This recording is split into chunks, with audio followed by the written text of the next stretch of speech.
So creation for me is a really important part of my prayer life. It is very much about where I pray, how I pray, and often what I pray about.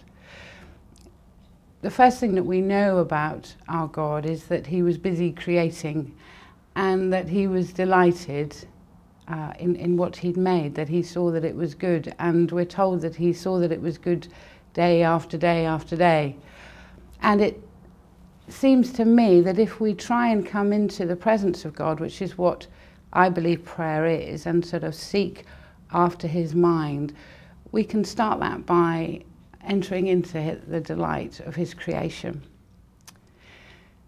All of us perhaps have special places that are particularly awe-inspiring, but I think you can do it wherever you are. There is always light, there is always the good earth beneath us, and there's the extraordinary kind of miracle of breathing in and out, and that exchange of nitrogen and oxygen and carbon dioxide that keeps us alive and allows us to pray and praise. So that's where I begin prayer, really, with trying to find that delight.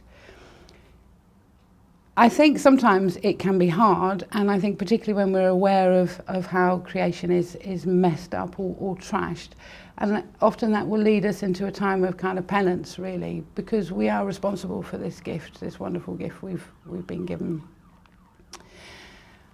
I think the work that I do and the work that so many Christians do around justice and peace and trying to address the needs of the poor are big things to bring to God in prayer. And we can feel a bit overwhelmed by things like global hunger and melting ice caps and non-transparent tax systems and so on. We can feel overwhelmed by those things, and really we can think in our prayers, what purpose is there in bringing these to God? But I think we've learned so much about creation recently, and particularly our generation, about how interconnected we all are, and how actually what we do here and now does affect not just only creation but also people across the world.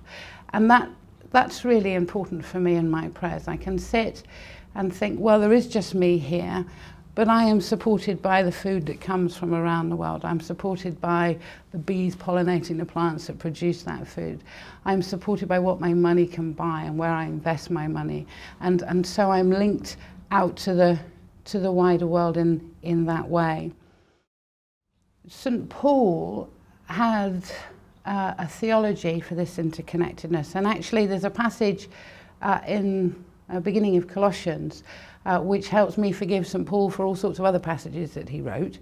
It's an extraordinarily beautiful bit, and it's all important, verses 15 to 20. But the key phrases I'd give you there is that he's talking about Christ, and he says, in him all things were made, seen and unseen.